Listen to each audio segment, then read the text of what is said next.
আজকে যার স্মরণে মাহফিল, তিনি একজন আল্লাহর ওলি, আল্লাহর একজন মায়ার বান্দা। এই ধরনের মানুষের জিকির করা, স্মরণ করা, আলোচনা করা, এটা গুনাহ মাফের ওসিলা। আর তাইসির বিশরহে জামি সগীরের মধ্যে ইমাম মানাবি রহমাতুল্লাহ আলাইহি একখানা হাদিস উল্লেখ করেছেন দাইলামি শরীফের সূত্রে এইভাবে, আন মুআজ ইবনে জাবাল রাদিয়াল্লাহু তাআলা আনহু قال قال رسول الله صلى الله عليه وسلم ذكر الأنبياء من العبادة وذكر الصالحين كفارا سبحان الله। হযরত মুআজ ইবনে জাবাল রাদিয়াল্লাহু আনহু থেকে বর্ণিত, তিনি বলেন, আমার দয়াল নবীজি বলেন, হে আমার উম্মতেরা তোমরা শোনো, যিকরুল আম্বিয়াই মিনাল ইবাদা, নবীদের স্মরণ করা, নবীদের আলোচনা করা, এটা ডাইরেক্ট ইবাদত। আর যারা সালেহিন, সিদ্দিক, আল্লাহর মায়ার বান্দা, আল্লাহর ওলি, তাদের জিকির করা, আলোচনা করা, এটা হলো গুনাহ মাফের কাফারা। সুবহানাল্লাহ বলেন। এজন্য শাহ সুফি হযরত মধুমিয়া রহমাতুল্লাহ আলাইহির স্মরণ, একজন সালেহ বান্দার স্মরণ, নেক বান্দার স্মরণ। উনি পায়ে হেঁটে হজে গিয়েছিলেন, আপনারা নিশ্চয়ই অবগত আছেন। বাংলাদেশের এই হবিগঞ্জের লাখাই থেকে পায়ে হেঁটে মদিনা মুনাব্বারায়, মক্কা মুকাররমায় গিয়েছেন, হজ করেছেন। ইমাম আবুল কাসিম সুলাইমান আত-তাবারানী রাহমাতুল্লাহ আলাইহি মুআজামুল আওসাতের মধ্যে একখানা হাদিস উল্লেখ করেছেন। আমার দয়াল নবীজি ইরশাদ করেন যে যারা পায়ে হেঁটে বিচরণ করে করে হজে যায় এবং পায়ে হেঁটে বাড়িতে আসে, প্রিয় নবীজি বলেন তার একটা হজে 70টা হজের সওয়াব হয়। কি বিশাল নেকি! আমার সবাই তো জানেন আলহাজ শাহ সুফি হযরত মধুমিয়া রহমাতুল্লাহ আলাইহি পায়ে হেঁটে হজে গেছেন এবং পায়ে হেঁটে ফেরত আসছেন। তাহলে উনি একটা হজে 70টি হজের সওয়াব পাইলেন। এমনকি এমন হাজী সাহেব যারা আছেন, তাদেরকে আল্লাহ তাআলা হাশরের ময়দানে কি করবেন? মুসনাদ ও বাজ্জারের মধ্যে দুইটা সূত্রে হাদিস উল্লেখ। প্রিয় নবীজি বলেন, হাজী সাহেবদেরকে আল্লাহ তাআলা, যাদের হজ কবুল হয়, তাদেরকে আল্লাহ তাআলা বলবে তোমরা জান্নাতে যাও। তখন তারা যখন জান্নাতে রওনা দিবে, তাদেরকে আল্লাহ তাআলা বলবে তোমরা একা একা যেও না, তোমাদেরকে যারা ভালোবাসতো, এই যে আজকে আল্লাহর ওলিকে ভালোবেসে মাহফিল করলেন, ওরস মাহফিল করলেন, ওনার প্রতি মহব্বত আছে দিকেই তো করছেন, এই ভালোবাসার মানুষগুলোকে তোমার আল্লাহ তাআলা বলবে এই ভালোবাসার মানুষগুলোকেও তোমার সাথে জান্নাতে নিয়ে যাও। তখন সর্বনিম্ন 40 জন লোক হাজী সাহেব সাথে করে নিয়ে জান্নাতে দাখিল হতে পারবেন। সুবহানাল্লাহ। এই আল্লাহর ওলি যারা, তাদের যত স্মরণ করবেন, তাদের যত তাজকিরা করবেন, ততই আপনার আখিরাতের রাস্তা সহজ হয়ে যাবে। শুনুন আমার ভাইয়েরা, এই জমিনে অসংখ্য আউলিয়া কেরাম এসেছেন, এই বাংলাদেশে অসংখ্য আউলিয়া কেরাম এসেছেন। হযরত শাহজালাল রাহমাতুল্লাহ আলাইহি 360 জন আউলিয়ার বহর এই বাংলাদেশে এসে ইসলাম ব্যাপকভাবে প্রচার করেছেন। এজন্য বাংলাদেশকে ওলি আল্লাহর বাংলাদেশ বলা হয় কিনা? এই আল্লাহর আউলিয়াদের বংশধর কিংবা তাদের উত্তরসূরি হলাম আমরা। এই জমিনে আল্লাহর ওলিরা ইসলাম প্রচার করে গেছে, সেই ধারাবাহিকতা এখন আমরা ওলি আল্লাহদের পথ ও মতের উপর আছি। আপনারা জানেন অনেক লোক ওলিয়া উলিয়া মানে না, তারা ভিন্ন ভিন্ন কথাবার্তা বলে থাকে, খুব বাজে মন্তব্য করে যে পীর আউলিয়া মানো কেন, এগুলি মেনে লাভ নাই, পীর সাহেব নিজেই জান্নাতে যাবে কিনা গ্যারান্টি নাই, তুমি তার পিছনে দৌড়াচ্ছ কেন, এই ধরনের কথা বলে। আমাদের বক্তব্য হলো, ভাই যারা ভণ্ড পীর তারা জান্নাতে যাবে কিনা এটা গ্যারান্টি নাই, এটা সত্য। কিন্তু যারা সঠিক হক্কানি পীর মুর্শিদ ওলিয়া উলিয়া যারা, তাদের গ্যারান্টি আল্লাহ তাআলা নিজে দিয়েছেন। আলা ইন্না আউলিয়া আল্লাহি লা খাউফুন আলাইহিম ওয়া লা হুম ইয়াহজানুন। আল্লাহ তাআলা বলেন, সাবধান, নিশ্চয়ই আমার বন্ধুগণের কোনো ভয় নেই এবং তারা চিন্তিত হবে না। আল্লাহর ওলিদের ভয়ও নেই, চিন্তাও নেই। এর পরের আয়াত আল্লাহ বলেন, আল্লাযীনা আমানু ওয়া কানু ইয়াত্তাকুন, যারা ঈমান এনেছে এবং আল্লাহকে ভয় করে। এরপরে দেখেন আল্লাহর ওলিরা জান্নাতে যাবে নাকি যাবে না, এই ব্যাপারে আল্লাহ তাআলা স্পষ্ট করে দিচ্ছেন। লাহুমুল বুশরা ফিল হায়াতিদ দুনিয়া ওয়া ফিল আখিরা, তাদের জন্য দুনিয়া এবং আখিরাতে বুশরা মানে সুসংবাদ। আল্লাহ তাআলা যাদেরকে সুসংবাদ দেয়, বলেন তারা জান্নাতি না জাহান্নামী? যুবকরা বলেন তারা কি জান্নাতি না জাহান্নামী? যাদেরকে আল্লাহ তাআলা সুসংবাদ দেয় তারা নিঃসন্দেহে জান্নাতি। আল্লাহর ওলি যারা হয়, ভণ্ড যারা, তাদের ব্যাপারে আমাদের কোনো কথা নাই। ভণ্ডের পরিচয় সে ভণ্ড। আসলে ওলি আল্লাহ এটা অনেক বড় জিনিস। আল্লাহর ওলিদের সোহবতে যদি সামান্য সময়ও গিয়ে কেউ বসে, এই সামান্য সময়টা 60 বছর নফল বন্দিগির চেয়ে আরো বেশি সওয়াব হয়ে যায়। সুবহানাল্লাহ। কিরে ভাই, ও মুরব্বী আসছেন নাকি? বসার জায়গা দেন, আরো মানুষ আসতেছে, বসবে ইনশাআল্লাহ। সবাই একসাথে বসে যান, একটা সুন্দর পরিবেশ আপনারা উপহার দেন, ইনশাআল্লাহ সুন্দর মাহফিল হবে, আল্লাহর ওলির মাহফিল। এখানেই তো আমরা চাই একটা সুন্দর বাগান হোক। সবাই বসেন, আশেপাশে যারা ঘোরাফেরা করতেছেন সবাই মাহফিলে চলে আসেন। আর কত দেরি করবেন? রাত্র তো অনেক হইল। আসুন দরুদ শরীফ পড়ি। আল্লাহুম্মা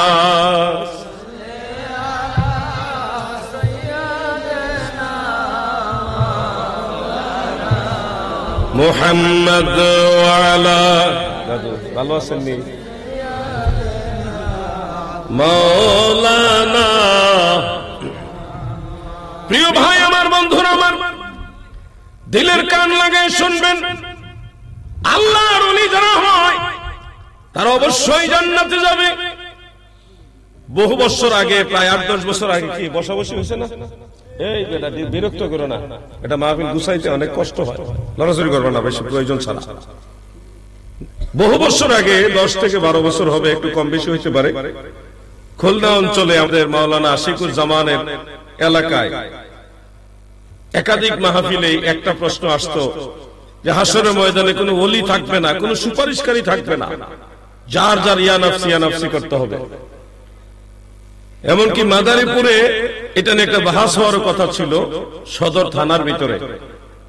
তারা দাবি করেছে নবীরাই তো ইয়া নফসি বলবে, আর পীর আউলিয়া তাদের তো হুশই থাকবে না, আখেরাতে কোনো ওলি, কোনো সাহায্যকারী, কোনো অভিভাবক এগুলি থাকবে না। যারা এগুলি মানে তারা ভণ্ড। আমরা তখন তাদের চ্যালেঞ্জ গ্রহণ করেছিলাম। তাদের দাবিগুলো আমরা লিখিতভাবে পেয়েছি। বাহাস হওয়ার 2 দিন আগে যখন বুঝতে পারছে যে বাহাস হয়ে যাবে এবং আমাদের কাছে এমন দলিল মওজুদ আছে যেগুলির জবাব তারা দিয়ে যেতে পারবে না, তখন তারা অটোমেটিক বাহাস থেকে একটা উসিলা দিয়ে পিছু হইতে গেল। কিন্তু আমরা মাহফিল করেছি এলাকায় গিয়ে, সেখানে তাদের দাবি ছিল কোরআনুল কারীমের একাধিক আয়াত আছে, যে আয়াতগুলির মধ্যে আল্লাহ তাআলা বলেছেন লাইসা লাহুম বা লাইসা লাহা মিন দুনিল্লাহি ওয়ালিয়্যুন ওয়ালা নাসীর, অথবা কোন কোন আয়াত আছে ওয়ালা শাফিউ, যে তাদের জন্য কোনো ওলি থাকবে না, কোনো সুপারিশকারী থাকবে না, কোনো সাহায্যকারীও থাকবে না।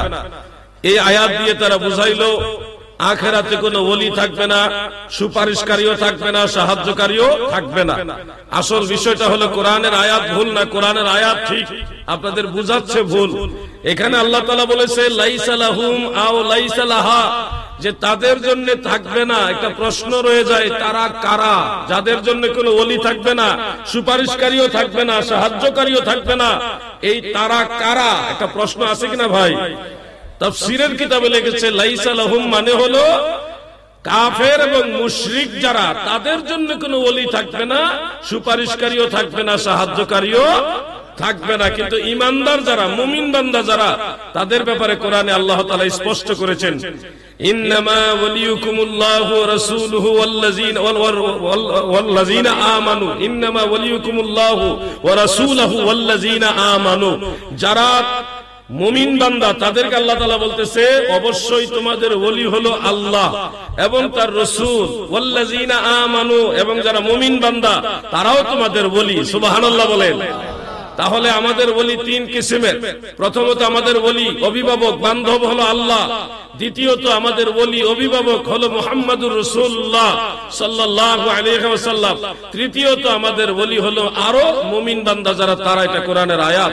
এইজন্য আখিরাতে সাহায্যকারী বা সুপারিশকারী থাকবে না হলো তাদের জন্য যারা কাফের এবং মুশরিক।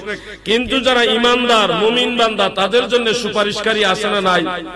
বলেন, মুমিন বান্দাদের মধ্যে যারা গুনাহগার তাদের সুপারিশ আল্লাহর রাসূল করবেন, এতে কি কোনো সন্দেহ আছে? عن جابر بن عبد الله رضي الله عنه قال سمعت رسول الله صلى الله عليه وسلم شفاعتي لأهل الكبائر من أمتي رواه الترمذي والحاكم হযরতে জাবির বলেন, আমি আমার দয়াল নবীকে বলতে শুনেছি গো, আল্লাহর হাবিব বলেন, উম্মতেরা শুনো, আমার উম্মতের মধ্যে যারা বড় বড় গুনাহগার তাদের জন্য আমি রাসূলুল্লাহর শাফাআত। সুবহানাল্লাহ। এরপরে যারা মুমিন বান্দা হবে, নবীর উম্মত যারা হবে গো, হযরতে ওয়াইস আল কারনী রাহমাতুল্লাহ আলাইহির নাম নিশ্চয় আপনারা শুনেছেন। ওয়াস করণীর নাম শুনেন নাই? ওনার আসল শুদ্ধ নাম হলো ওয়াইস আল কারনী, করণ শহর ওনার বাড়ি। ইনি সম্পর্কে তারিখ ইবনে আসাকিরের মধ্যে একটা riwayat উল্লেখ, রাসূল করিম সাল্লাল্লাহু আলাইহি ওয়াসাল্লাম বলেছেন, আমার ওয়াইস আল কারনী তার একজনের শাফাতে বিশাল এক এরিয়ার লোকের সমপরিমাণ লোক জান্নাতে যাবে। عن أبي سعيد الخدري رضي الله عنه قال قال رسول الله صلى الله عليه وسلم إن من أمتي من يشفع للفئام ومنهم من يشفع للقبيلة ومنهم من يشفع للعصابة ومنهم من يشفع للرجل حتى يدخل الجنة رواه الترمذي قال أبو عيسى هذا حديث حسن। حضرت আবু সাঈদ খুদরি বলেন, আল্লাহর হাবিব বলেন, উম্মতেরা শুনো, আমার উম্মতের মাঝে এমন কিছু উম্মত আছে রে, এমন কিছু মধুমিয়া নামক উম্মতের আছে গো, তারা একজনে বিশাল এক দল সুপারিশ করে আল্লাহর দরবার থেকে জান্নাতে নিয়ে যাবে।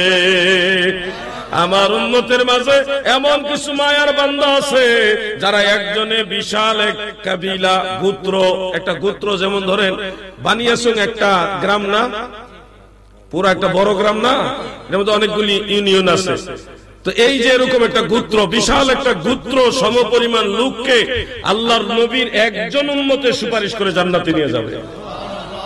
এমনকি মিনহুম মাইয়াশফালিল আসাবা, এক গোষ্ঠীর লোক একজনই সুপারিশ করে জান্নাতে নিতে পারবে। সুবহানাল্লাহ।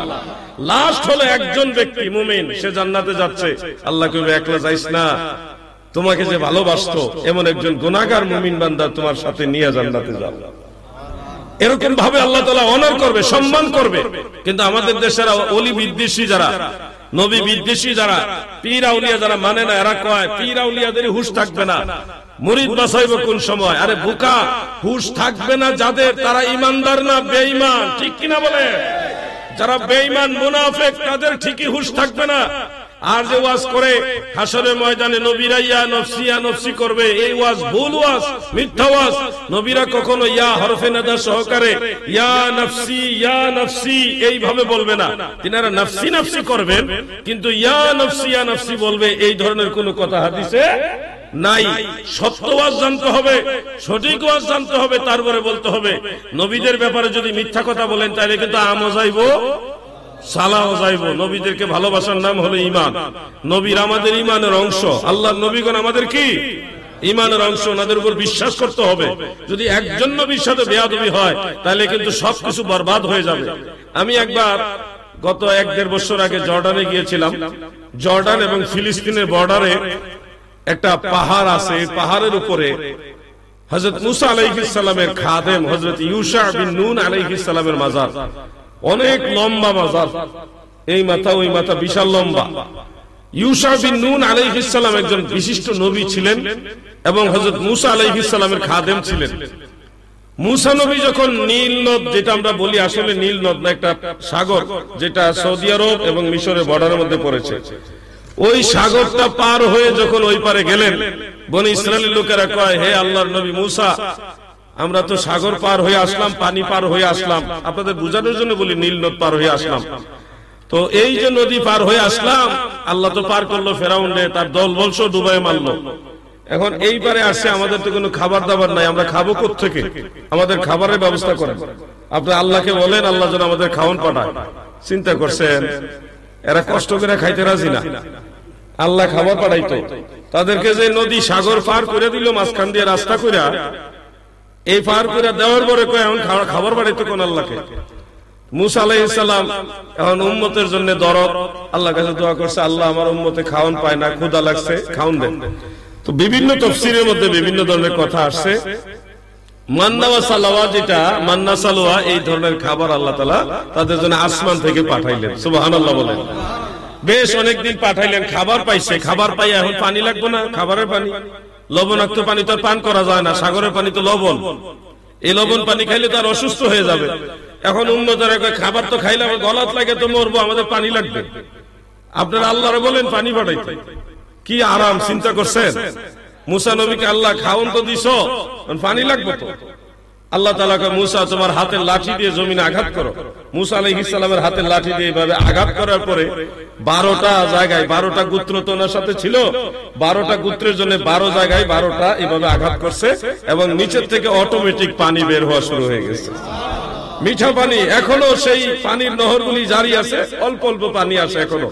আল্লাহ যদি হায়াতে বাঁচায় এবার মাহে রমজান শরীফে কিংবা রমজান শরীফের পরে সেই পানির নহরের কাছে যাব, সুযোগ পেলে একটু পানি নিয়ে আসবো ইনশাআল্লাহ। পানি জমিনের নিচ থেকে উঠছে, ওইদিকে আসমান থেকে মান্না সালোয়া জান্নাতি বাসমানি খাবার আমার আল্লাহ তাআলা তাদেরকে খাওয়াচ্ছে। বড় আরামে খাইছে আর ঘুমাইছে। বেশ অনেকদিন যাওয়ার পরে এবার বনি ইসরায়েলের লোকেরা মুসা নবীর উম্মতেরা কয় এই আসমানি খাওয়ান সবসময় এক জাতের খাওয়ান ভালো লাগে না, আমাদেরকে কোন আল্লাহকে বলেন যে আমাদেরকে যেন পেঁয়াজ রসুন সহ জমিনের খাবার দেন।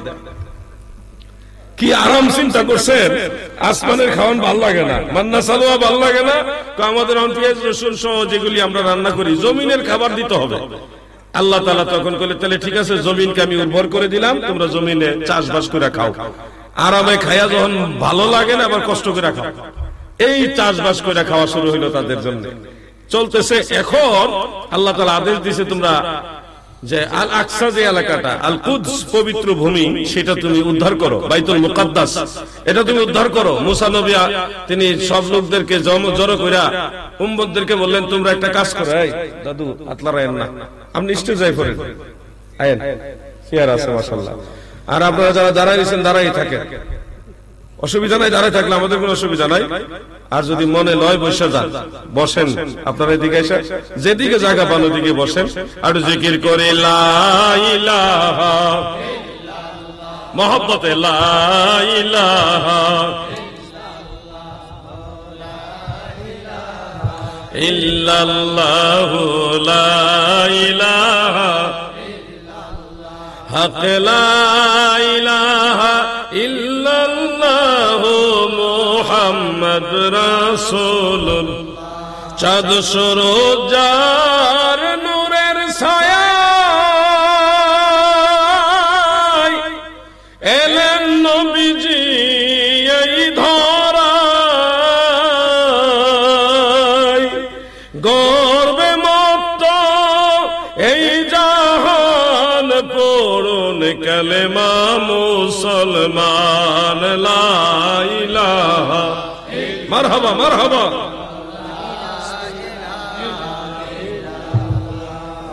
লা ইলাহা ইল্লাল্লাহ লা ইল্লাল্লাহ লা ইলাহা মুহাম্মদ রাসূলুল্লাহ সাল্লাল্লাহু আলাইহি ওয়াসাল্লাম।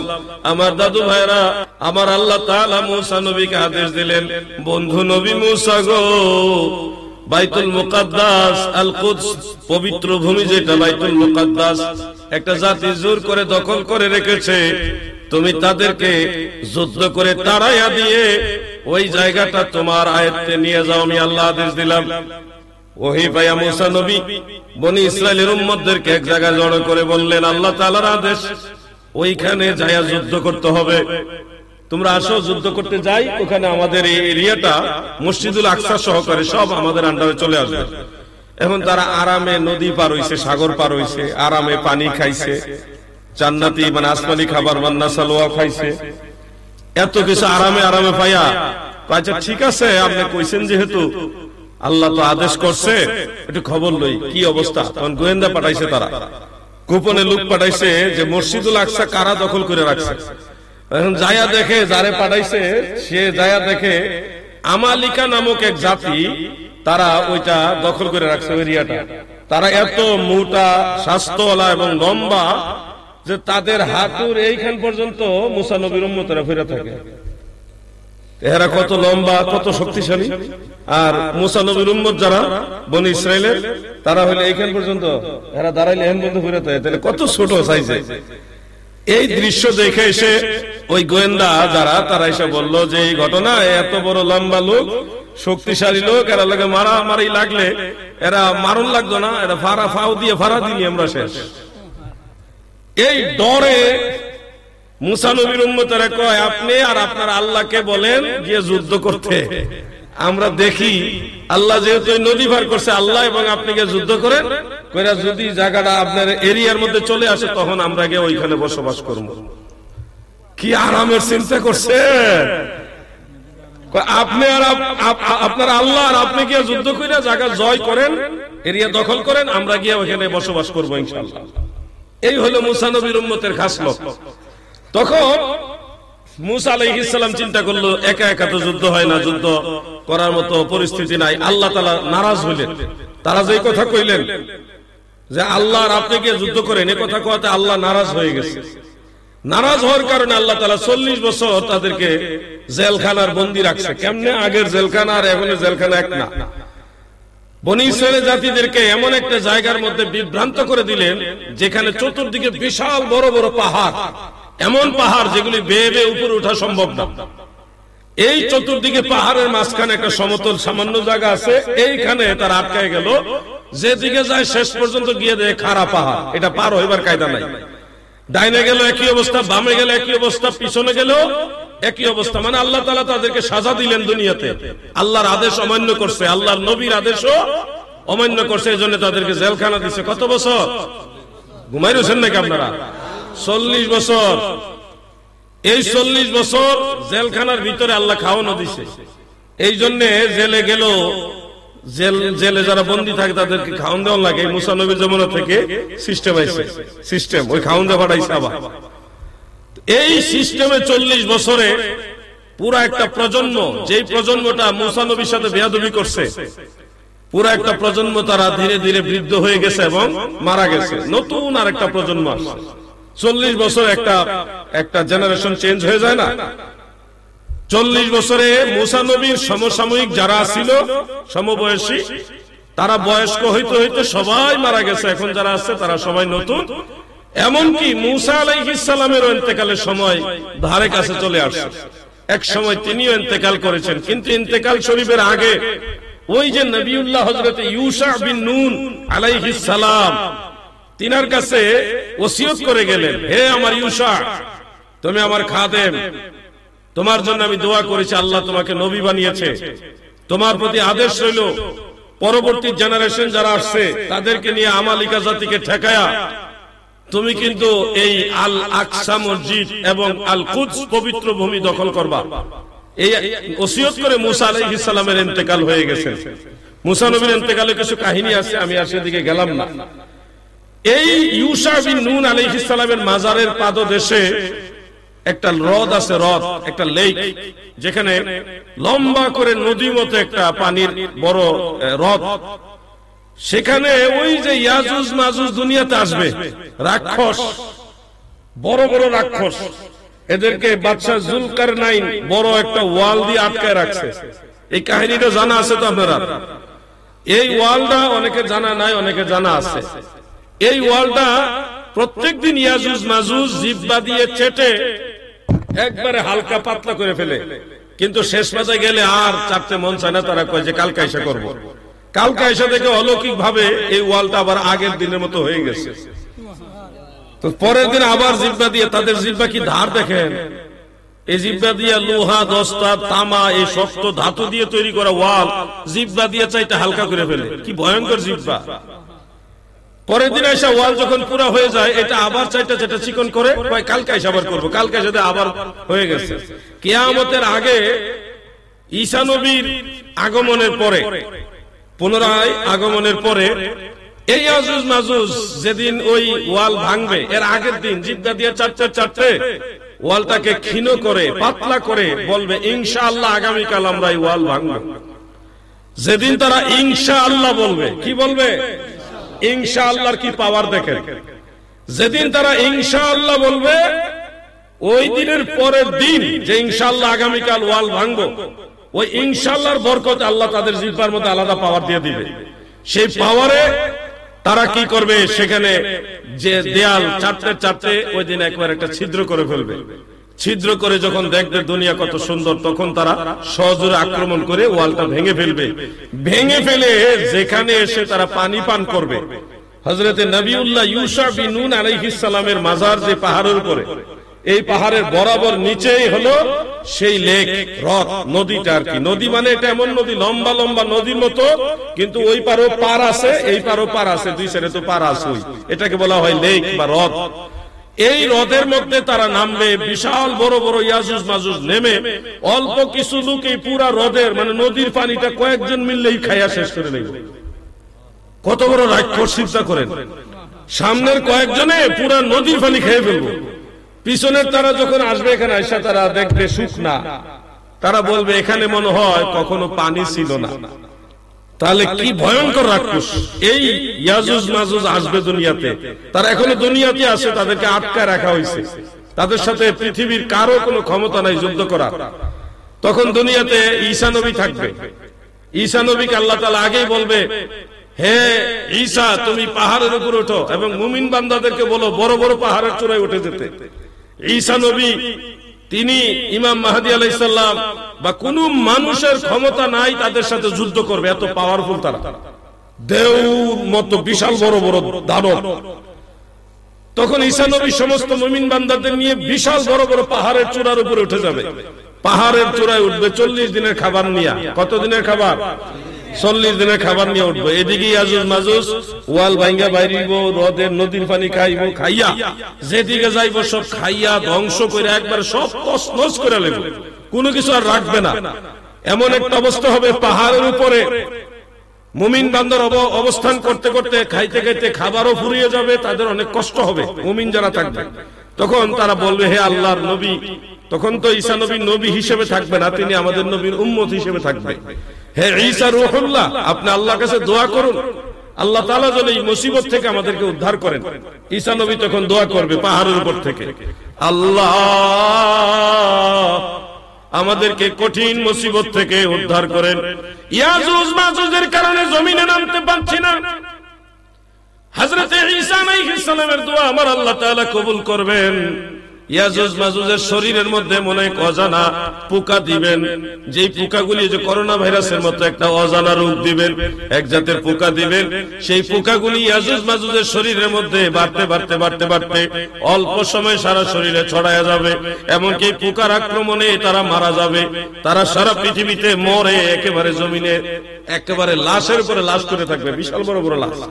তখন আল্লাহ তাআলার তরফ থেকে জানানো হবে ইলহামের মাধ্যমে, হে ঈসা রূহুল্লাহ তুমি জমিনে অবতরণ করো, পাহাড় থেকে নামো, মুমিনদেরকে বলো তারা যেন নামে। তখন সবাই জমিনে নামবে, কিন্তু ওই পচা গন্ধে, ওই যে লাশ পড়ে রয়েছে, পোকামাকড়ে খাইছে, এখন তো শরীর পচা ধরছে, পচা গন্ধে আর মুমিন বান্দারা জমিনে বিচরণ করতে পারবে না। এই কঠিন সময়ে সবাই মিলে আবার ঈসা আলাইহিস সালামকে বলবে আপনি আল্লাহর কাছে দোয়া করুন যেন এই সব পচা গন্ধ আল্লাহ দূর করে দেন। ঈসা নবী তখন আল্লাহর কাছে দোয়া করবে, আল্লাহ গো আপনার মুমিন বান্দাদের কষ্ট হইতেছে, আল্লাহ এই পচা গন্ধ কেমনে দূর করা যায়, আপনি ওইভাবে সাহায্য করেন।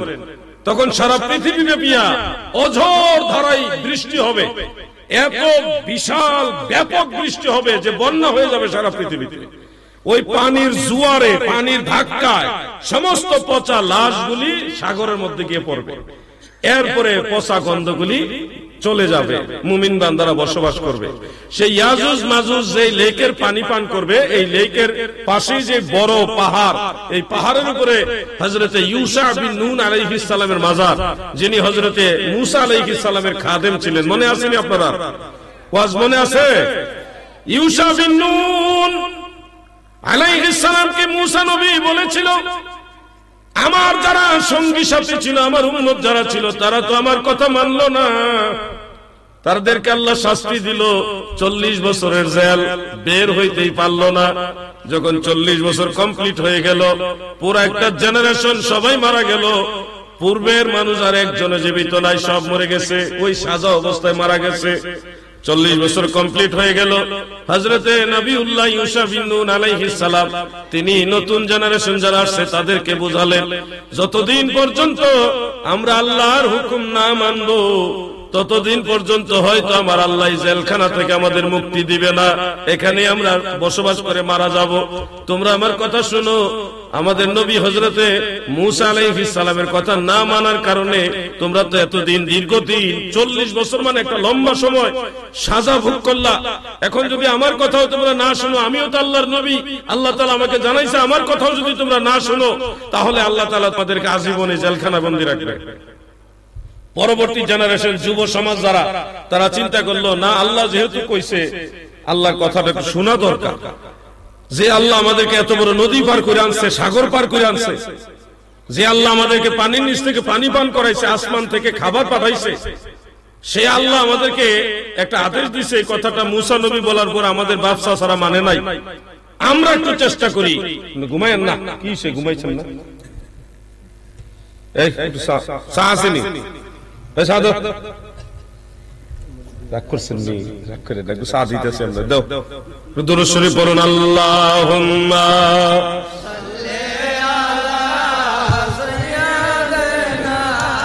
মাওলানা মুহাম্মদ, জোরে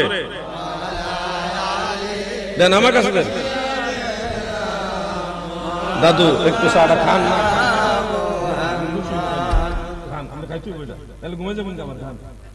খান, অসুবিধা নাই, অনুমতি আছে। আল্লাহুম্মা, আমিও খাইতেছি, আমিও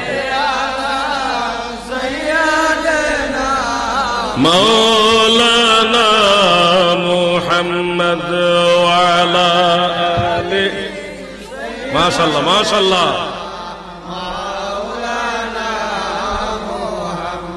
আপনাদের এলাকার ছোট ছোট বাচ্চাদেরকে দেখলে ভালো লাগে, তাদের মধ্যে অনেক উৎসাহ।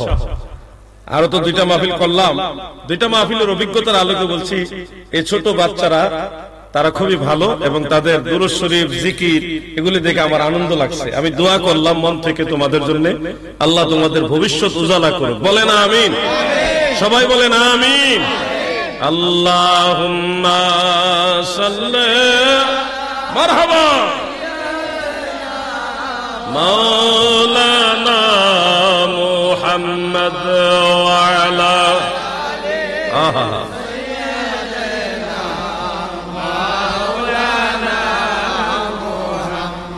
প্রিয় ভাই আমার, বন্ধুরা আমার, ওয়াজ মনে আছেন আপনারা? কোন স্টেজে কইেন না, হ্যাঁ আপনারা কোন জায়গাটা ছিলেন? চললে হইতাছে, মানে একটু 3-4 জনে মিল্লা হইছে আর কি। মূসা নবী, ইউসা নবী, আরেকজনকে 40 বছর হইছে, মোটামুটি মনে আছে, এটা বুঝতে পারলাম। হযরত নবিউল্লাহ ইউসা বিন নুন আলাইহিস সালাম বুঝাইলেন, আল্লাহর নবী মূসা কালিমুল্লাহর কথা আমাদের বাপ চাচারা মানে নাই, এই কারণে আল্লাহ তাদেরকে 40 বছর জেলখানায় বন্দী করে রাখছে। তারা তো সবাই জেল হাজতে মারা গেল। এখন তোমরাও যদি আল্লাহর কথা না মানো, তাহলে তোমাদেরকে যদি আল্লাহ তাআলা আজীবন এভাবে বন্দী করে রাখে, তাহলে তো তোমাদের জিন্দেগি শেষ। তোমরা কি আল্লাহর কথা মানবে না? আমি আল্লাহর নবী হিসেবে তোমাদেরকে বলছি, তোমরা আল্লাহর কথা মানো। আল্লাহর কথাটা কি? ওই বাইতুল মুকাদ্দাস, মসজিদুল আকসা যারা দখল করে রাখছে, তাদের কাছ থেকে যুদ্ধ করে এটা উদ্ধার করার জন্য। আল কুদস পবিত্র ভূমি যেন বনি ইসরায়েলে যারা আছে তারা উদ্ধার করে, এটা হলো আল্লাহর কথা। এখন ইয়াং জেনারেশন যারা, যুব সমাজ, তারা বলতেছে আসলে তো আল্লাহর নবী হযরতে মূসা আলাইহিস সালাম বলছে আমাদের বাপ চাচারা মানে না, দিকে তো তারা জিন্দেগিটাই শেষ, এখানেই তারা সবাই মারা গেল। এখন আমরাও যদি কথা না শুনি, তাহলে আমাদের জীবন এইভাবে শেষ হয়ে যাবে। ঠিক আছে, হে আল্লাহর নবী ইউসা, আপনি আল্লাহ তাআলাকে বলুন যে আমরা রাজি, আমরা যুদ্ধ করব। তখন যুদ্ধ যে করব, আমালিকা জাতি এত বড়, আর তারা হইলো কোন হানে বেরোতে আড়ত বেরোতে হয়, ছোট ছোট সাইজ। তারপরে রাজি, কারণ রাজি না হইয়া উপায় নাই, নাইলে জেলখানা। যা মরবো যখন, যুদ্ধ করে মরে যাইগা, জেলখানা করে লাভ নাই। সবাই রাজি। ইউসা বিন নুন আলাইহিস সালাম আল্লাহর কাছে দোয়া করল, আল্লাহ আপনার বান্দারা রাজি। আল্লাহকে যাও যুদ্ধ করে, আমি সাহায্য করব। আল্লাহ যারা সাহায্য করে তারা কি জিতে না হারে? জোরে কোন জিতে না হারে? আল্লাহ তাআলা বললেন, যাও তোমরা যুদ্ধ করো, আমি তোমাদের সাহায্য করব। এখন তারা যে তরবারি ও বেশি জুইতেন না, পুরান ভূতা বাতা, তরবারি ইডি লইয়া বল্লম লইয়া রওনা দিছে। কিন্তু মনে রাখবেন, এই অল্প কিছু লোক বনি ইসরায়েলের যারা আল আকসা মসজিদের দিকে রওনা দিয়েছে, আমালিকা জাতি, তারা অনেক বড়, দেহটা অনেক বড়, শারীরিক গঠন অনেক বড়, লম্বা এবং খুব সুঠাম দেহধারী, শক্তিশালী। আল্লাহ তাআলা তাদের মনের ভিতরে একটা ভয় ঢুকাই দিয়েছে। এত মানুষ আসতেছে, সাইজে ছোট, এইটা তাদের মাথায় নাই। তাদের মাথায় ঢুকছে, আসতেছে, ওরে বাবা কত মানুষ আসতেছে আমরা সাথে যুদ্ধ করার জন্য। এইটা আল্লাহ এমন বড় করে তুলছে। আমালিকা যারা আছে এরা যদিও শক্তিশালী, যদিও সাইজে বড়, তারা এই মানুষ দিকে ভয় পেয়ে গেছে। যখন ভয় পেয়ে গেছে, মুসা নবীর উম্মতেরা ইউসা বিন নূহ আলাইহিস সালামের নবী এবং তিনি অনুসারীরা জোরে তাকবীর দিলেন। তাকবীরের ঠেলায় আরো তারা ডরে গেছে। এই ভয়ে তারা এক ধরনের পর্যদস্ত হয়ে গেছে। আল্লাহ তাআলা এমন ভাবে সাহায্য করে। তো আল্লাহ যাদের সাহায্য করে বিনা যুদ্ধেও বিজয় দিতে পারে, তখন আমালিকা জাতি যে যেমনে পারছে ভাগছে, আর তারা গিয়া মসজিদুল আকসা দখল করছে। এই হলো ইউসা বিন নূন আলাইহিস সালামের কথা বলছি। ও যুবক ভাইরা, মুরব্বী বাবারা, আপনারা যদি আল্লাহর নবীদের, আমাদের এখন তো আর আল্লাহর নবী নাই, এখন আছে আল্লাহর ওলি। কে আছে বলেন না, কে আছে? আপনারা যদি আল্লাহর ওলিদের কথা না মানেন, তাহলে দেখবেন হয়তো জেলখানায় পড়বেন না, কিন্তু মুসিবতে পড়বেন। দুনিয়াতে না পড়েন, আখিরাতে পড়বেন। নবীদের কাছে আল্লাহ তাআলা ওহী নাযিল করত, আর আল্লাহর ওলিদের কাছে আল্লাহ তাআলা ইলহাম নাযিল করে। তাদের কলবের মধ্যে আল্লাহ তাআলা কথা জাগ্রত করে দেয়, তাদের সাথে আল্লাহ কথা বলে। নবীদের সাথে আল্লাহ তাআলা জিবরিলের মাধ্যমে কিংবা মাধ্যম ছাড়াও কথা বলতেন, আর আল্লাহর ওলিদের সাথে মাধ্যম ছাড়া ইলহামের মাধ্যমে কথা বলেন। যারা আল্লাহর ওলিদের কথা মানবে, তাদের পথে চলবে, আল্লাহ তাআলা বলেন আমি তাদেরকে জান্নাতে দিব। ওয়াত্তাবি সাবিলা মান আনাবা ইলাইয়া। দুনিয়ার মুমিন বান্দা বান্দীরা রে,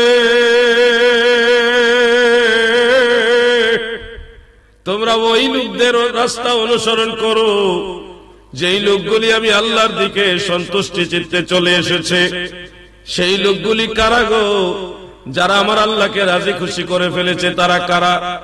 ইয়া আইয়াতুহান নাফসুল মুতমাইন্নাহ ইরজিই ইলা রাব্বিকি রাদিয়াতাম মারদিয়া ফাদখুলি ফি ইবাদি ওয়াদখুলি জান্নাতি। শান্তি প্রাপ্ত আত্মা যারা গো, তোমরা সন্তুষ্টি চিত্তে রবের দিকে প্রত্যাবর্তন করো। এই যে সন্তুষ্টি চিত্তে রবের দিকে প্রত্যাবর্তন যারা করবে, তাদের পরিচয় হলো যারা নফসে মুতমাইন্না স্তরের অধিকারী। নফসে মুতমাইন্না স্তরের অধিকারী ছিলেন শাহ সুফি আলহাজ হযরত মধুমিয়া রাহমাতুল্লাহ আলাইহি। আল্লাহর ওলি যারা, তাদের নফস হলো নফসে মুতমাইন্না। এই ধরনের মানুষদেরকে যদি আপনি অনুসরণ করেন, তাদের কাতারে গিয়ে শামিল হন, আমার আল্লাহ বলেন আল্লাহর ওলিদের কাতারে যারা শামিল হয়ে যাবে, তারা আমি আল্লাহর জান্নাতে প্রবেশ করবে। এই জন্য আল্লাহর ওলিদেরকে মানতে হবে, আল্লাহর ওলিদের পথে চলতে হবে। আল্লাহর ওলিদের পথ বাদ দিয়া যদি ভিন্ন পথে চলেন, তাহলে আপনারা বিপদগ্রস্ত হবেন। আমি একটা ভিডিও দেখলাম সোশ্যাল মিডিয়াতে, একটা ছেলে বলতেছে পীর বা মাজারে যদি কিছু পাওয়া যেত, তাহলে সেই মাজারের সামনে ভিক্ষুকেরা, ফকিরেরা বসে থাকতো না, এত ফকির থাকতো না।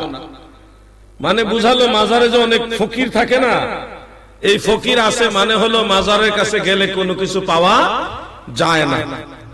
এখন আপনারা মাজারের কাছে লোক বসে আছে, ফকির বসে আছে, বিদায় ধরে নিলেন যেখানে কিছু পাওয়া যায় না। আগামীকাল তো জুমাবার, জুমার নামাজের পরে শহর অঞ্চলে প্রায় প্রত্যেকটা বড় মসজিদেই নামাজের পরে দেখবেন গেটের সামনে অনেক ফকির ভিক্ষুকরা বসে থাকে, থাকে কিনা ভাই? এখন ওই এক যুক্তি যদি এখানে আমি সেটিং করি, তাহলে এই যুক্তিটা কোন জায়গায় গিয়ে বসতেছে দেখেন, যে মসজিদের ভিতরে গিয়ে আল্লাহর কাছে চাইলে যদি কিছু পাওয়া যাইতো, তাইলে মসজিদের গেটের সামনে এত ফকির থাকতো না। এই কথাটা বলা কি ঠিক হবে? কখনো ঠিক হবে না। যারা হাজী সাহেব আছেন তারা জানেন মক্কা শরীফ ফকির আছে, কাবা ঘর থেকে নামাজ পড়ে বাইরেবেন, ডাইনে বামে দেখবেন অনেক মহিলারা, তারা বলতেছে মিসকিন ইয়া হাজি, মিসকিন মিসকিন মিসকিন, মানে তো বলতেছে আমি গরিব, আমারে সাহায্য করেন। মদিনা শরীফও আছে। এখন কাবা ঘর থেকে বের হয়ে ডাইনে বামে মিসকিন পাই, ফকির পাই। এখন যদি ওই যুক্তিটা লাগায় যে কাবা ঘরে গিয়া যদি কেউ কিছু পাইতো, তাইলে কাবা ঘরের বাইরে ফকির থাকতো না, ফকির আছে মানে ওখানে কিছু পাওয়া যায় না, নাউজুবিল্লাহ বলেন। এগুলি কখনো কোনো ভালো মানুষের যুক্তি হতে পারে? নিঃসন্দেহে কাবা ঘরে গেলে আল্লাহর কাছে চাইলে পাওয়া যায়। কি বলেন, পাওয়া যায় কিনা? ওটা দোয়া কবুলের জায়গা। বাইতুল্লাহ শরীফের যে কাবা ঘর, এর পাশে দাঁড়ায় যেই দোয়াটা করে ওটা আল্লাহ কবুল করে। সাফা মারুয়া, সাফা পাহাড় মারুয়া পাহাড়ের কাছে যেই দোয়া করে আল্লাহ সেই দোয়া কবুল করে দেয়। সুবহানাল্লাহ বলেন, সুবহানাল্লাহ বলেন। এগুলি দোয়া কবুলের জায়গা। জমজম কুয়ার কাছে দোয়া করলে দোয়া কবুল হয়। এগুলি স্পেশাল জায়গা। আরাফার ময়দানে দোয়া করলে দোয়া কবুল হয়। মিনা মুজদালিফায় দোয়া করলে দোয়া কবুল হয়। এগুলি স্পেশাল জায়গা, আল্লাহর মনোনীত জায়গা। মদিনা মুনাওয়ারায় রওজা মুবারকের কাছে যারা দাঁড়ায় দোয়া করবে, মসজিদে নববী শরীফে যারা দোয়া করবে, তাদের দোয়া কবুল হয়। এগুলি দোয়া কবুলের স্পেশাল জায়গা। এখন আসেন মাজারে গিয়া আমরা যারা চাই, আমরা কি মাজারওয়ালার কাছে চাই না মাজারওয়ালার উসিলা দিয়ে আল্লাহর কাছে চাই? আমরা তো আল্লাহর কাছে চাই। উসিলা হলো মাজারওয়ালা, মাজারওয়ালা মানে আল্লাহর ওলি, উসিলা চাই আল্লাহর কাছে। এখন যারা মাজারে গিয়ে চাইলে শিরকের ফতোয়া দেন, ও দাদু আপনাদের ফতোয়া তো সাহাবায়ে কেরামের উপরে গিয়ে পড়ে যাবে। কারণ সুনানু দারিমি শরীফের মধ্যে উল্লেখ, হযরত ওমর রাদিয়াল্লাহু আনহুর খেলাফতের আমলে অনাবৃষ্টি দেখা দিল, বৃষ্টি হয় না, বৃষ্টি হয় না। তখন মানুষ পানির অভাবে খুব কষ্ট পাচ্ছে বিধায় আম্মা জান আয়েশা রাদিয়াল্লাহু তাআলা আনহা তিনার কাছে গিয়ে বললেন, ওগো মুমিনদের মা, আপনি আমাদেরকে বলুন এই অনাবৃষ্টি, এই খরার সময় আমরা কি করব, পানির খুব দরকার। আম্মা জান আয়েশা বলেন, নবীর উম্মতেরা গো, আপনারা বিচলিত হবেন না, চিন্তিত হবেন না, আপনারা সবাই আল্লাহর হাবিবের রওজা মুবারকের কাছে চলে যান। সুবহানাল্লাহ। রাহমাতুল লিল আলামিন নবীর রওজা মুবারকের কাছে গিয়ে রওজা মুবারকের উপরে বরাবর উপরে যে ছাদ আছে, এই ছাদ আপনারা সরায় দেন। যদি আসমান রাজ্য আর রওজা মুবারকের মাঝে কোনো ছাদ না থাকে গো, তাহলে সাথে সাথে আল্লাহ আপনাদেরকে মেহেরবানি করবেন নবীর উসিলায়। নবী আমার জান, নবী আমার প্রাণ, নবী আমার নবী, নবীর কাছে আছে আমার মাওলার সন্ধান, নবীর কাছে আছে আমার মাওলার সন্ধান, নবী আমার জান,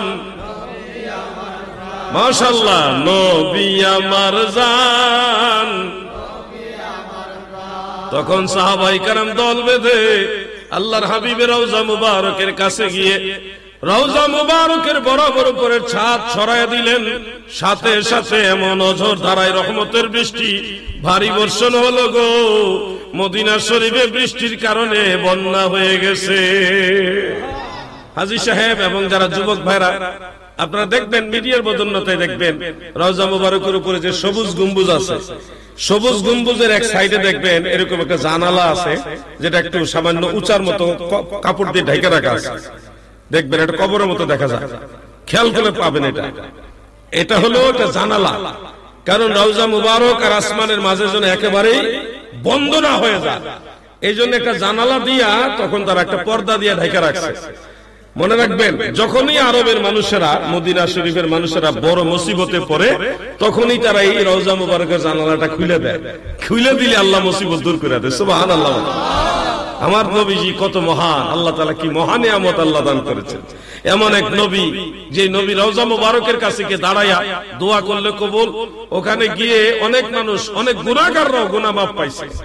যেমন আল হাবিলিল ফাতাওয়ার মধ্যে হাফেজ জালালউদ্দিন সুয়ুতি রাহমাতুল্লাহ আলাইহি একখানা হাদিস উল্লেখ করেছেন সনদ সহকারে তাফসীরে কুরতুবীর মধ্যে, ওয়ালাউ আন্নাহুম ইয যালামু আনফুসাহুম জাউকা ইলা আখিরিল আয়া।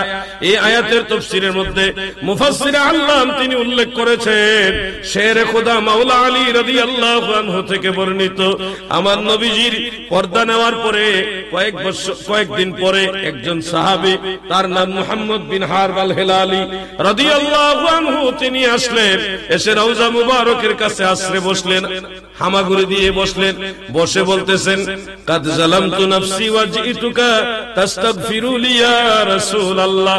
নবী গো,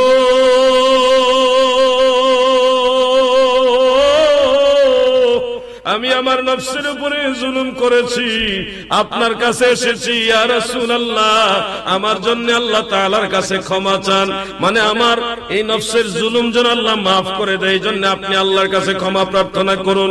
ফানুদিয়া মিন কাবরিন নবী সাল্লাল্লাহু আলাইহি ওয়াসাল্লাম কাদ গুফিরা লাক। রওজা মুবারক থেকে আওয়াজ আসলো, উম্মত রে, চিন্তা কইরো না, আমি রাসূলের কাছে এসে ক্ষমা চাওয়ার কারণে আমার আল্লাহ তোমারে ক্ষমা করে দিয়েছে। দয়াল নবী তুমি গুণমনি, দয়াল নবী তুমি গুণমনি, এই পাপী লোক তরাইবেন বলে গো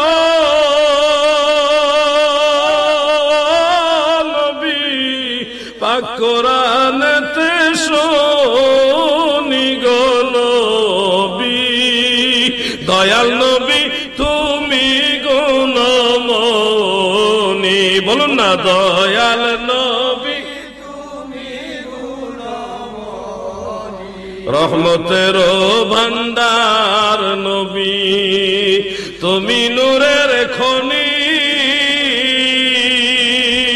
প্রেম কইরাছেন তোমার সঙ্গে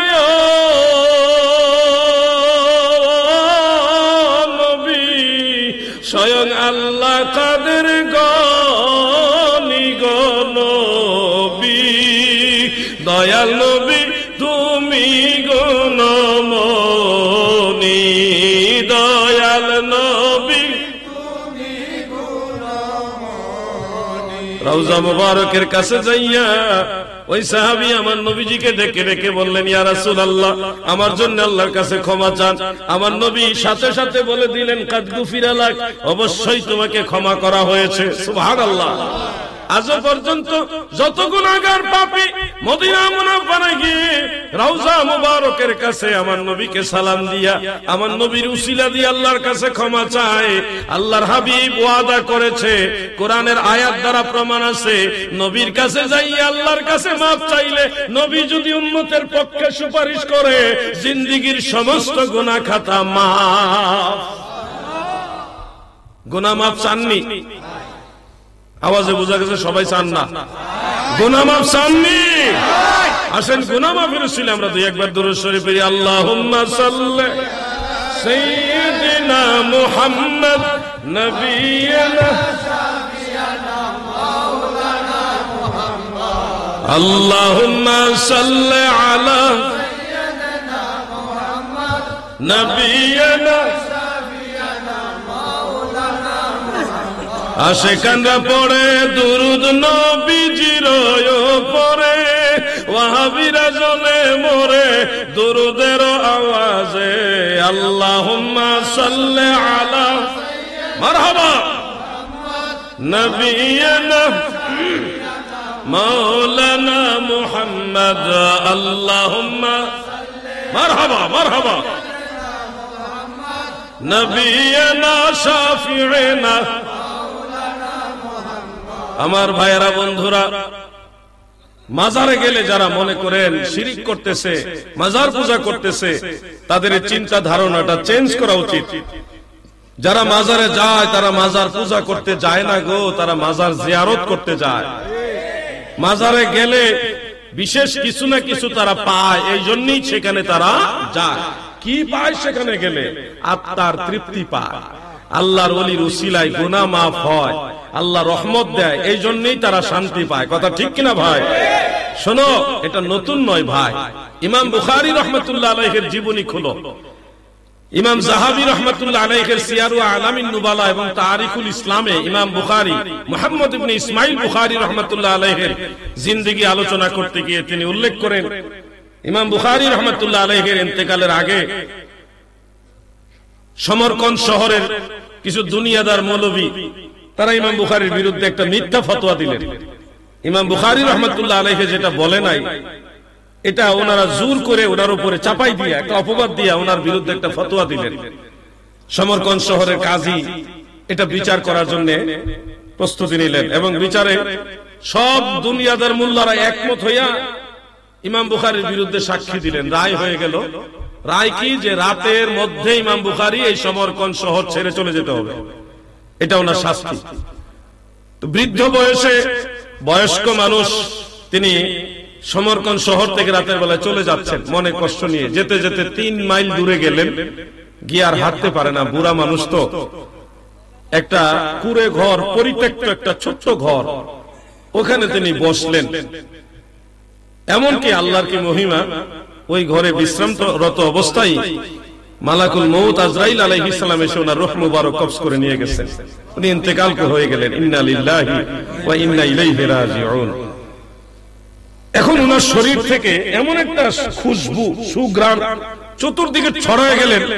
মানুষে খুশবু তালাশ করতে করতে ইমাম বুখারী রাহমাতুল্লাহ আলাইহির লাশ বা জেসেম খুঁজে পেলেন। এরপরে তিনাকে গোসল দিলেন। হাজার হাজার অসংখ্য মানুষ তিনি জানাজায় এসে শরীক হলেন এবং ওখানে তিনাকে দাফন করা হলো ওনার মাজার। এখন ওনার মাজারের যে ধুলাবালি মাটি, এটা থেকেও সুগন্ধি ছড়াইতেছে। এমনকি সেই মাজারের যে মাটি, এই মাটি যদি কেউ কোন রোগের জন্য পানির সাথে মিক্স করে খায়, তার রোগ ভালো হয়ে যাইতেছে। এরকম অলৌকিক অলৌকিক ঘটনা ঘটতেছে। মানুষ এখন মাজারে মাটি নেওয়া শুরু করছে, কেউ সুগন্ধির জন্য, কেউ রোগের শেফা হিসেবে। মাটি নিতে নিতে এমন অবস্থা হয়েছে যে মাজারই থাকতো না। তখন কিছু লোক দায়িত্ব নিয়ে মাজারের চতুর্দিকে ওয়াল করে দিয়েছে, ভিতরে ঢোকা নিষেধ। তো জিয়ারত চলছে। এই যে ঘটনাটা, এটা আমার বানানো ঘটনা না ভাই। তারিখুল ইসলাম বেশি বড় কিতাব না, এতটুকু উঁচা হবে না, আর একটু বড় হবে, আর একটু বড় হবে। আর সিয়ারু আলামিন নুবালা হলো এতটুকু। এই দুইটা কিতাবে ঘটনাটা আছে। দেখো ভাই, তোমরা মাজার জিয়ারতকে তোমরা মাজার পূজা বানাইছো, আর আগের উম্মতরা কি করেছে। ইমাম বুখারী রাহমাতুল্লাহ আলাইহির কথা বললাম, ইমাম যাহাবী রাহমাতুল্লাহ আলাইহি, ইমাম আব্দুল ওয়াহ্হাব শাহরানী, ইমাম তাজউদ্দিন সুবকি রাহমাতুল্লাহ আলাইহিমা, তিনারা দুইজন বলেছেন, আদ-দুআউ মুস্তাজাবুন ইনদা কুবুরিল আমবিয়াই ওয়াশ শুহাদাই ওয়াস সালিহিন। নবী রাসূল, সিদ্দিক, শুহাদায়ে কেরাম, সালিহিন, আল্লাহর আউলিয়াদের কবরের কাছে, মাজারের কাছে দাঁড়িয়ে কেউ যদি দোয়া করে, সেই দোয়াটা নিশ্চিত আমার আল্লাহ কবুল করে। সুবহানাল্লাহ বলেন।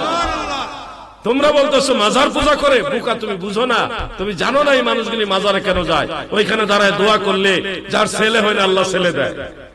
আল্লাহ আমার ছেলে মেয়ে না, বংশের বাতি কে জ্বালাবে, আপনার ওলির দরবারে আসছি, আপনার ওলির উসিলায় আমার একটা নেক সন্তান দেন, আল্লাহ দোয়া কবুল করে ফেলে।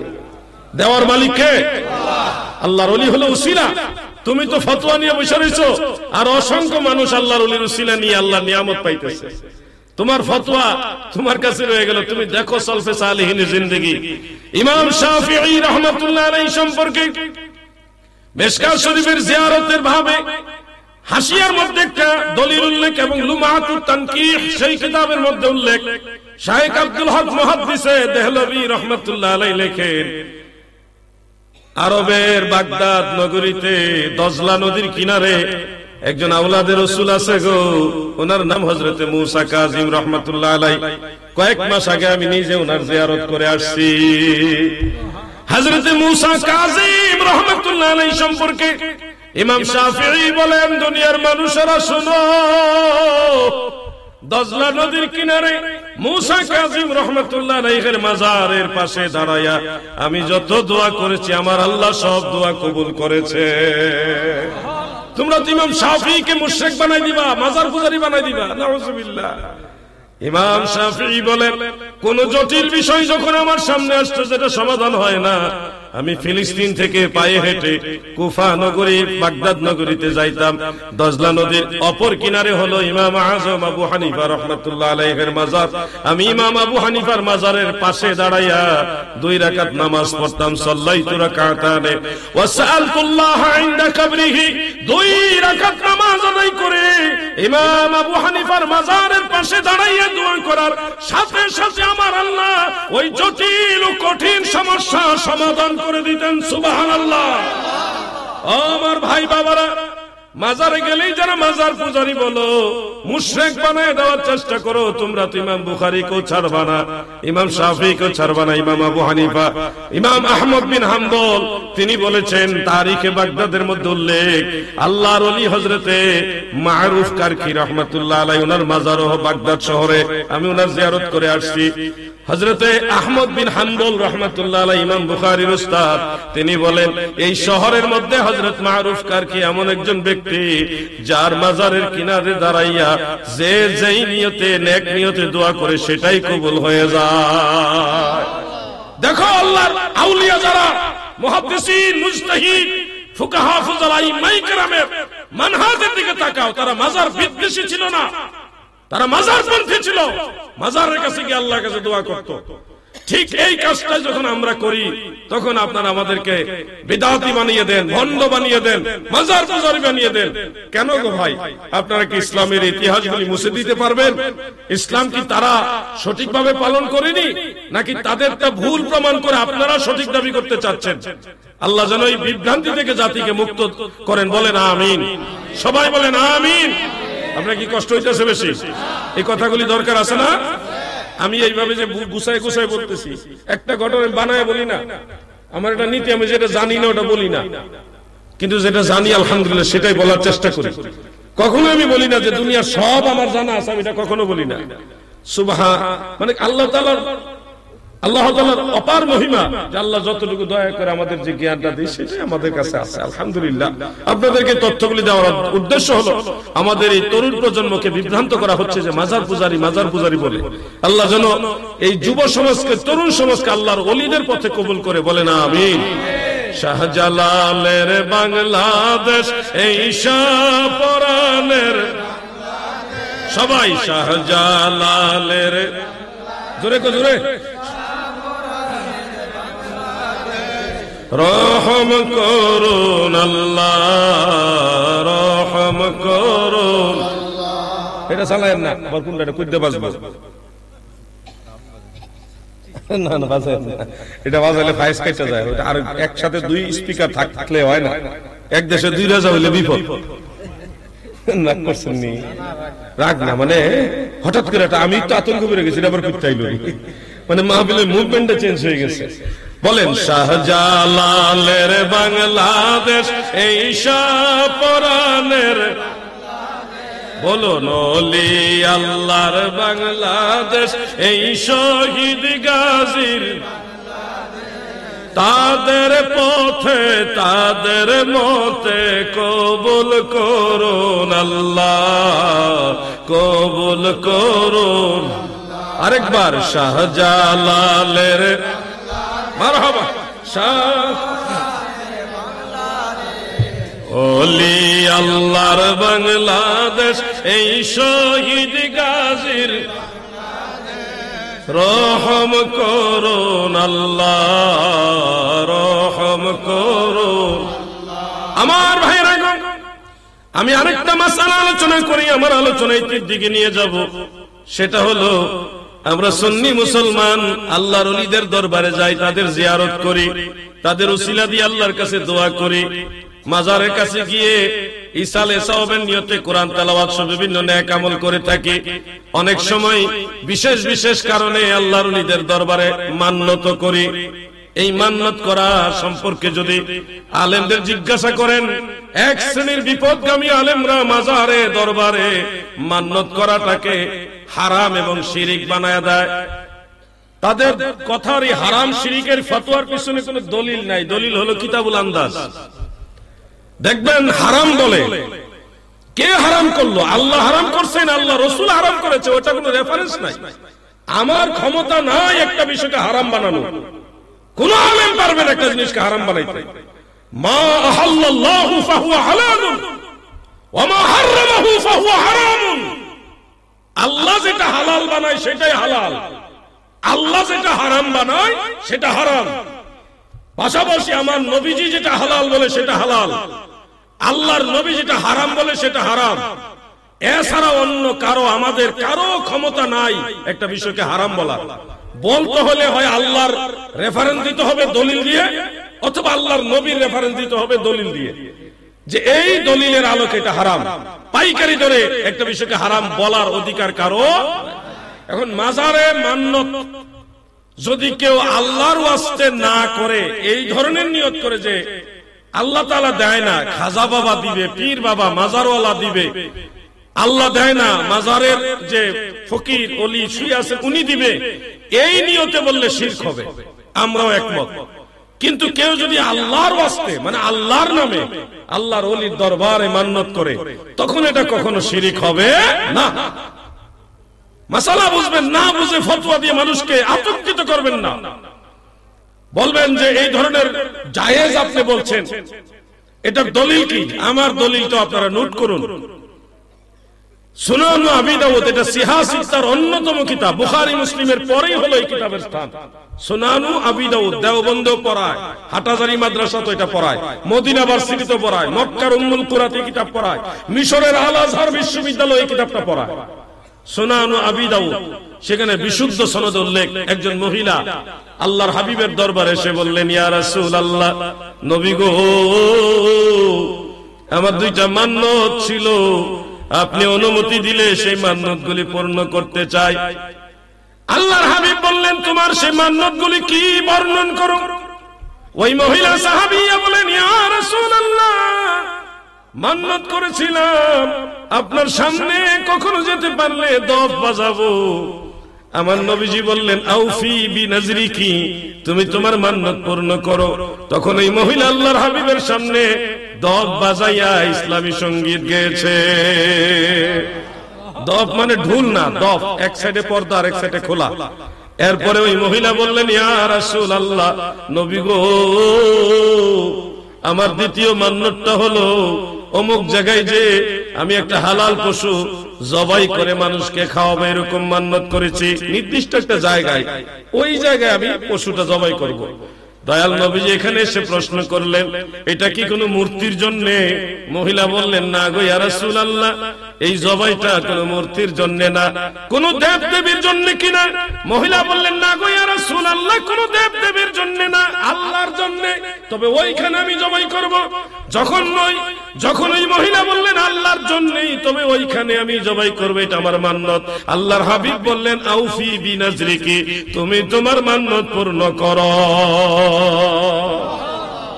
তার মানে বোঝা যাচ্ছে, কেউ যদি আল্লাহর ওয়াস্তে আল্লাহর নামে আল্লাহর ওলির দরবারে, কোন খানকায়, কোন দরবারে, অথবা কোন এতিমখানায়, কোন একটা ভালো জায়গায়, পুণ্যময়ী জায়গায় আল্লাহর নামে কেউ যদি হালাল পশু জবাই করার মান্নত করে, দেওয়ার মান্নত করে, তাহলে রাসূল পাকের অনুমোদিত সহিহ হাদিস দ্বারা প্রমাণিত এটা জায়েজ, জায়েজ, জায়েজ।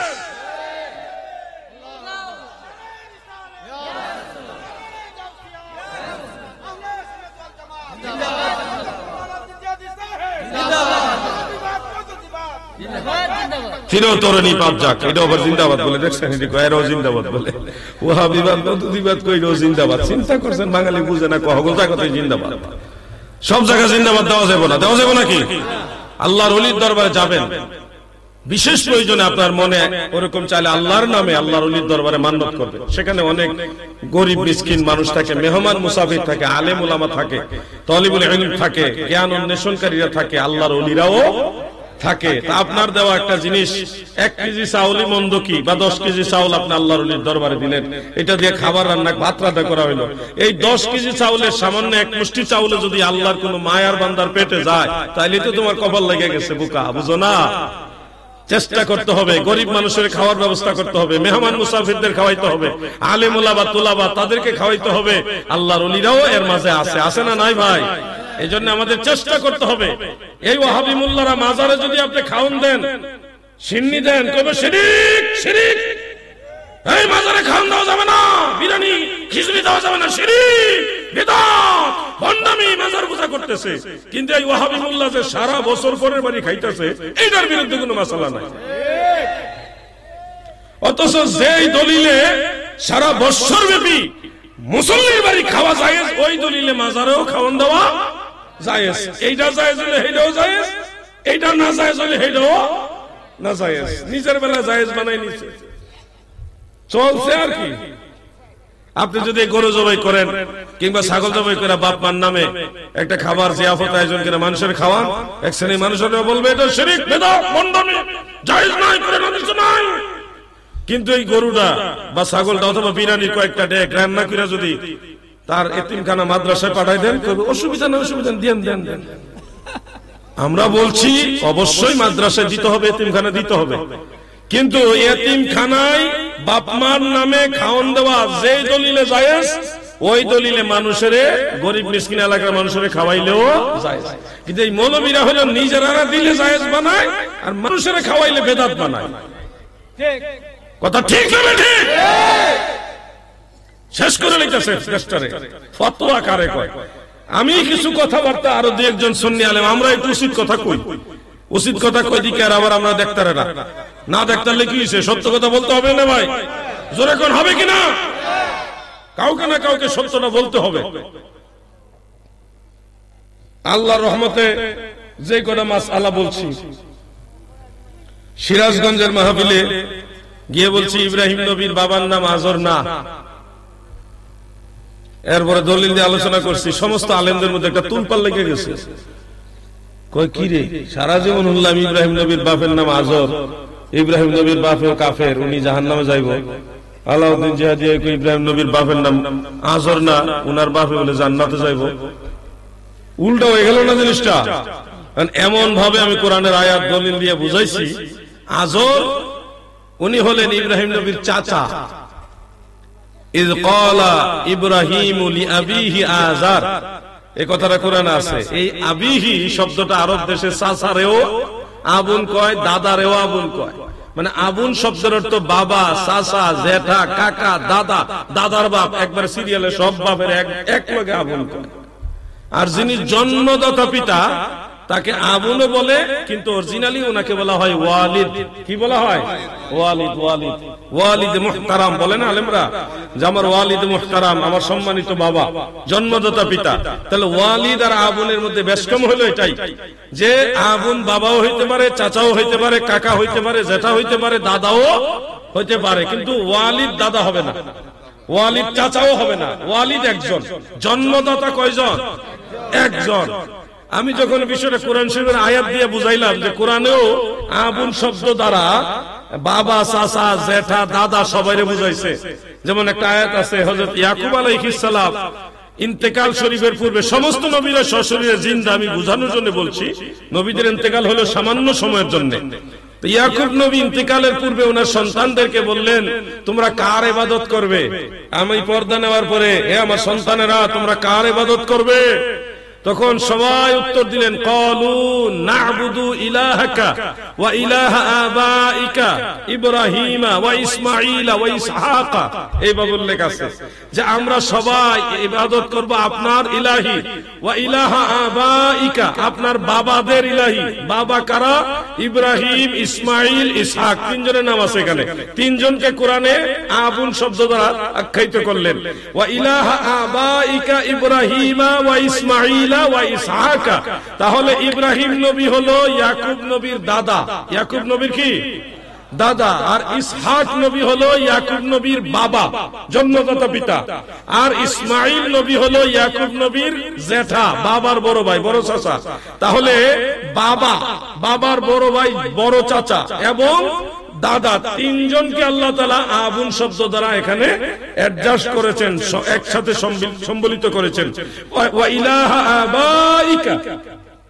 তাহলে কোরআন থেকে বোঝা যাচ্ছে ইয ক্বালা ইব্রাহিমু লিআবিহি আযার, এই আবিহি দ্বারা চাচা হিসেবে আজরকে উল্লেখ করা হয়েছে।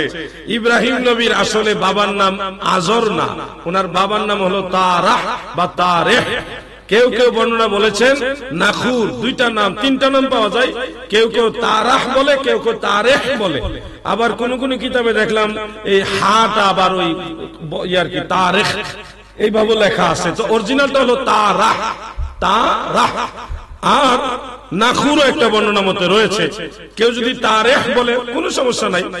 ইনি হলেন ইব্রাহিম আলাইহিস সালামের আসল বাবা, জন্মদাতা পিতা। তো ইব্রাহিম নবী বাল্যকালে মানে যুবক বয়সে দোয়া করেছিলেন আজরের জন্য, যেই দোয়াটা আল্লাহ তাআলা নাকচ করে দিয়েছেন। বলছে মা কানা লিন নবিয়্যি ওয়াল্লাযিনা আমানু আইয়াস্তাগফিরু লিল মুশরিকিন, যে কোন নবী এবং মুমিন বান্দার জন্য উচিত নয় মুশরিকদের জন্য ইস্তেগফার করা। তার মানে ওই আজর সহ যারা মুশরিক ছিলেন, তো ওনার জন্য ইব্রাহিম নবী দোয়া করছে, এটা আল্লাহ নাকচ করে দিলেন। উনি মুশরিক ছিলেন এই কারণে। কিন্তু শেষ বয়সে ইব্রাহিম নবী কাবা ঘরের কাছে ইসমাইল নবী এবং ইসমাইল আলাইহিস সালাম এবং ইসহাক আলাইহিস সালাম জন্মের পরের ঘটনা এটা। একবার বৃদ্ধ বয়সে কাবা ঘরের কাছে ইব্রাহিম আলাইহিস সালাম দোয়া করেছেন, রব্বানা গফিরলি ওয়া লিওয়ালিদাইয়া ওয়া লিল মুমিনিনা ইয়াওমা ইয়াকুমুল হিসাব।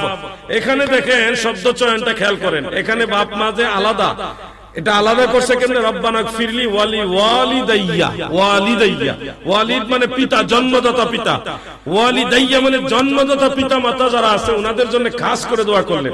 আর আগের দোয়াটা করছে বাবার জন্য মানে চাচার জন্য, আর এখানেটা ওয়ালিদ মানে জন্মদাতা পিতার জন্য। বেশ কম খেয়াল রাখবেন, একটা হলো আবুন শব্দ আর একটা হলো ওয়ালিদ শব্দ। আবুন শব্দ দিয়ে চাচারে বুঝাইছে আর ওয়ালিদ শব্দ দিয়ে জন্মদাতা বাবারে বুঝাইছে। দুইটাই কোরআনের মধ্যে আছে। যারা এই পার্থক্যটা বুঝে না তারাই বলে ইব্রাহিম নবীর বাবাই তো কাফের ছিল, ইব্রাহিম নবীর বাবাও জাহান্নামে যাইব, নাউজুবিল্লাহ বলেন। কখনোই কথা বলা যাবে না যে ইব্রাহিম নবীর বাপ কাফের ছিল, আমরা নবীর বাপ মা কাফের ছিল, বলা যাবে না। আমাদের নবীর মা বাপ দুজনই জান্নাতি, মাশাআল্লাহ বলেন। কখনো এগুলি বলবেন না। আল্লাহ তাআলা সবাইকে দ্বীন বুঝার তৌফিক দেন, বলেন আমিন। সবাই বলেন আমিন। Ya Rasul salam alayka, ya Habib salam alayka, salawatullahi alayka, Sayyidi ya Rasulallah, Ya Habib Allah। নবী শব্দ নাই যেতে মদিনা, দিন রাতে কি বাবনা, দেখা দিন একবার স্বপ্নে, দেখা দিন একবার স্বপ্নে, দেখিব নয়ন ভরে, ইয়া নবী সালাম আলাইকা, ইয়া রাসূল সালাম আলাইকা, ইয়া হাবিব সালাম আলাইকা, সালাওয়াতুল্লাহি আলাইকা, সাইয়্যিদি ইয়া রাসূলাল্লাহ, ওয়া ইয়া হাবিবাল্লাহ।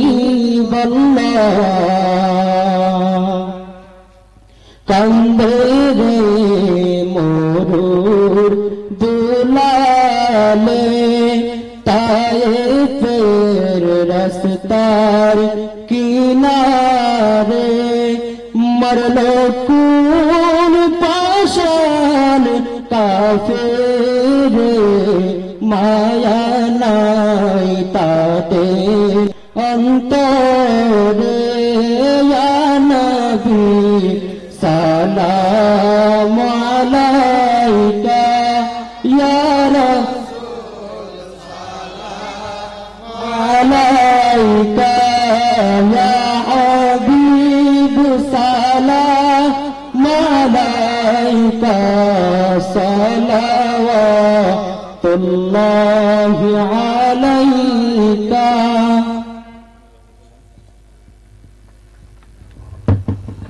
जिनके हर हर आदा सुन्नते मुस्तफा ऐसे पीरे तरीकत पे लाखों सलाम मुस्तफा जाने रहमत पे लाखों सलाम शम्ए बज में हिदायत पे या इलाही सदक़े आल रसूल ये सलामी आज़िज़ाना हो कबूल मदीने के चाँद हजारों सलाम मदीने के चाँद लाखों सलाम मदीने के चाँद करोड़ों सलाम मदीने के चाँद बेहुद सलाम बलगल সুফি আলহাজ হযরত মধুমিয়া সাহেব রহমাতুল্লাহ আলাইহির 69তম বার্ষিক উরুস শরীফে আমরা গুনাহগারেরা গভীর রজনীতে বড় আশা করে আল্লাহ আপনার রহমতের দুয়ারে ভিক্ষার হাত বাড়াইছি আল্লাহ। আজকের এই উরুস মাহফিল দয়া করে কবুল করেন, বহু গুণে সওয়াব বাড়ায়া সোনার মদিনায় নূরের নবী জিন্দা নবীর রওজা মুবারকে হাদিয়া পৌঁছায়া দেন আল্লাহ। तमाम साहाबाई करम शुहदाई करम अहले बैতুল হুজুর शुहदाई কারবালা চার মাযহাবের ইমামগণ হুজুর গাউসে পাক বড় পীর আব্দুল কাদের জিলানী খাজা মুঈনুদ্দিন চিশতি আজমিরি সঞ্জারি খাজা বাহাউদ্দিন নকশবন্দ হযরত মুজাদ্দিদ আল ফিসানি আল ফারুকি হযরত শাহজালাল ইয়ামানি মুজাররদি 360 আউলিয়া খাস করে আজকে যার উরুস শরীফ শাহ সুফি আলহাজ হযরত মধুমিয়া সাহেব রহমাতুল্লাহ আলাইহির রূহে হাদিয়া পৌঁছায়া দেন আল্লাহ। আল্লাহ গো তিনার আখিরাতের দারাজাতকে আপনি আরো বুলন্দ করে দেন আল্লাহ। আল্লাহ তিনার উসিলায় আমাদের তাকদীরের বুরাইগুলি দূর করে দেন আল্লাহ। এই মুহূর্তে আমরা যারা হাত বাড়াইলাম আমাদের অনেকের মা নাই, অনেকের বাবা নাই, জনমের বিদায় লইয়া মা আহারে মা রে, ওই মা জননী আব্বা জান যার কবরে শুয়ে গেছে মালিক, মা বাবার কবর গুলো জান্নাতের বাগান বানায়া দাও। দাদা দাদি নানা নানি ভাই বোন আপনজন আত্মীয় স্বজন পাড়া প্রতিবেশী গ্রামবাসী এলাকাবাসী আল্লাহ এই মশাদিয়া রামতলায় বাসতলায় কবরস্থানে যত মুর্দেগান চিরনিদ্রায় শায়িত আছেন মেহেরবান মাওলা সকলের আরওয়াহ পাক এই মাহফিলের হাদিয়া পৌঁছায়া দাও। আল্লাহ আমাদের জীবনের জানা অজানা সমস্ত গুনাহ খাতা মাফ করে দেন আল্লাহ। আল্লাহ গো জনাব আলাউদ্দিন তালুকদার সাহেব খুবই অসুস্থ, আরো অনেকে দোয়া চেয়েছে, অসুস্থ অনেক মা বোনেরা অসুস্থ। মাওলা গো তুমি যদি দয়া করো পৃথিবীর কোন ডাক্তার লাগবে না, আপনি মাফ করে দিলে ছোট্ট একটা ট্যাবলেটও লাগবে না। হে আল্লাহ আমাদের সকলের রোগ বেমার গুলি মাফ করে দেন আল্লাহ। এই মাহফিল সাজাইতে যায়া জানে মালে যে যেভাবে মাহফিলে সাহায্য সহযোগিতা করেছেন সকলের মেহনত খেদমত সহযোগিতা কবুল করেন আল্লাহ। আল্লাহ যার মনে যে নেক আশা পূর্ণ করে দেন আল্লাহ। আল্লাহ যুবক ভাইরা অক্লান্ত পরিশ্রম করেছে, তাদের দুনিয়া ও আখিরাত উজালা করে দেন আল্লাহ। এই যুবকদের ভবিষ্যৎ জীবন উজালা করেন আল্লাহ। সকলের কামাই রোজগারে বরকত দান করেন আল্লাহ। এলাকার প্রতিটি ঘরে ঘরে আপনার রহমত দান করেন আল্লাহ। আল্লাহ গো ছোট ছোট বাচ্চারা যারা মাহফিলে এসেছেন তাদের ভবিষ্যৎ জীবন উজালা করেন আল্লাহ। যারা লেখাপড়া করে তাদের মেধা শক্তি আরো বাড়ায় দেন আল্লাহ। পর্দার আড়ালের মা বোনেরা যারা দোয়ায় শরীক হয়েছেন সকল মা বোনের দিলের নেক বাসনাগুলি পূর্ণ করে দেন আল্লাহ। এই মাহফিলের সম্মানিত সভাপতি সাহেব, সহসভাপতি বৃন্দ, সভারত্ন অতিথিবৃন্দ, ওলামায়ে কেরাম সবাইকে মেহেরবানি করে কবুল ও মঞ্জুর করেন আল্লাহ।